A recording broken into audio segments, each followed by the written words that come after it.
مسجد नबवी शरीफ के अहाते में 4 पुलिस वाले किसी का इंतजार कर रहे हैं। फिर एक शख्स नमूदार हुआ तो पुलिस वालों ने भागकर उसे काबू कर लिया और उसके हाथ जकड़ लिए। उस नौजवान ने कहा, जनाब खुदारा मुझे दुआ और तवस्सुल की इजाजत दे दो, मेरी बात सुन लो, मैं कोई भिखारी नहीं हूँ, न चोर हूँ। फिर वो जवान चीखने लगा। मैंने उसे गौर से देखा तो ऐसे लगा जैसे मैं उसे जानता हूँ। मैं बताता हूँ कि मैंने उसे कैसे पहचाना। दरअसल मैंने उसे कितनी ही बार बारगाह रिसालत सल्लल्लाहु अलैहि वसल्लम में रोते हुए देखा था। ये एक अल्बानवी नौजवान था जिसकी उम्र 35 या 36 साल के दरमियान थी। उसके सुनहरी बाल और हल्की सी दाढ़ी थी। मैंने जुर्रत करके पुलिस वालों से कहा, जब इसका कोई जुर्म नहीं है तो तुम इसके साथ ऐसा सलूक क्यों कर रहे हो? आखिर क्या इल्जाम है इस पर? उन्होंने मुझे सख्ती से कहा, अरे ओ तुर्क, तू पीछे हट, इस मामले में बोलने का तुझे कोई हक नहीं। लेकिन मैंने फिर से कहा, आखिर इसका तुम्हारे साथ क्या मसला है? क्या इसने कोई चोरी की है या कोई जुर्म किया है? बताओ तो सही। एक सिपाही ने कहा, नहीं, ये बंदा 6 साल से इधर मदीना शरीफ में रह रहा है, लेकिन इसका ये क़याम गैर कानूनी है। हम इसे पकड़कर वापस इसके मुल्क भेजना चाहते हैं, लेकिन ये हर दफा हमें चकमा देकर भाग जाता है और जाकर रोजा रसूल में पनाह ले लेता है, और हम इसे हद्दे अदब के बायस अंदर जाकर गिरफ्तार नहीं करना चाहते थे। मैंने मुस्तरब होकर पूछा, तो अब इसके साथ क्या करोगे? कहने लगे, हम इसे पकड़कर जहाज पर बैठाएंगे और वापस अल्बानिया भेज देंगे। वो नौजवान था कि मुसलसल रोए जा रहा था और कह रहा था कि क्या हो जाएगा अगर तुम मुझे छोड़ दोगे तो? देखो, मैं कोई चोर नहीं हूँ, मैं तो किसी से भीख नहीं मांगता, मैं तो इधर बस मोहब्बत रसूल में रह रहा हूँ। पुलिस वालों ने कहा, नहीं, ऐसा जायज नहीं, तुम्हारा क़याम गैर कानूनी है।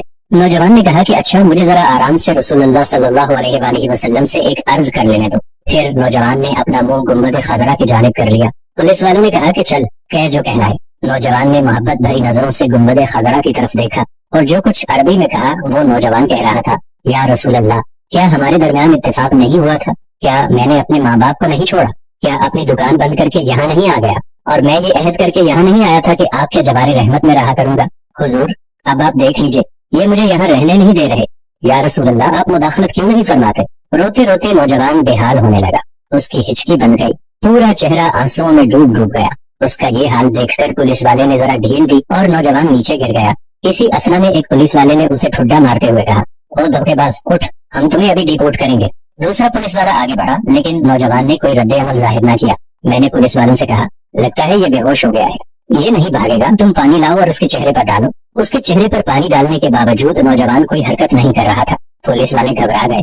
एक ने कहा, इसे देखो तो सही, कहीं ये मर ही न गया हो। दूसरा पुलिस वाला कहने लगा, इसे हमने कौन सी ऐसी जरब लगाई है जिससे ये मर जाएगा? फिर उन्होंने एम्बुलेंस वालों को फोन किया। वो उधर सामने वाले 7 नंबर गेट से एक एम्बुलेंस ले आए। रजाकारों ने नौजवान की शहरत पर हाथ रखकर हरकत नोट की और नब्ज चेक की तो कहने लगे, इसे तो मरे हुए कम से कम 15 मिनट गुजर चुके हैं। अब पुलिस वालों की ये हालत थी कि वो जैसे मुजरिम हो, नीचे बैठ गए और रोने लगे। वो मंजर भी देखने वाला था। उनमें से एक तो अपने दोनों जानुओं पर हाथ मारते हुए कहता था, हाय, हमारे हाथ क्यों न टूट गए? काश हमें मालूम होता कि इससे रसूलुल्लाह सल्लल्लाहु अलैहि वसल्लम से इतनी शदीद मोहब्बत है। हाय, हमारे हाथ टूट क्यों न गए?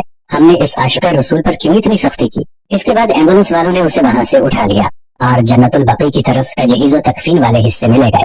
गुस्ल के वक्त मैं भी वहीं मौजूद था। मैं उन्हें कहता था, मुझे भी हाथ लगाने दो, मुझे भी इसकी चारपाई को उठाने दो। जब जनाजा तैयार होकर नमाज के लिए जाने लगा तो पुलिस वालों ने मुझे कहा, हमने जितना गुनाह उठाया है बस इतना ही काफी है, इसे हमारे सिवा और कोई नहीं उठाएगा। शायद इसी तरह हमें आखिरत में कुछ रियायत मिल जाए। मेरे सामने ही वो नौजवान बार बार कह रहा था कि या रसूल अल्लाह, आप मुदाखलत क्यों नहीं फरमा रहे?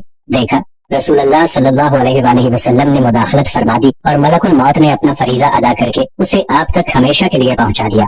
अल्लाह ताला हमें अपने हबीब सल्लल्लाहु अलैहि वसल्लम की वैसी ही मोहब्बत अता फरमाए जैसी इस अल्बानी नौजवान को अता फरमाई थी।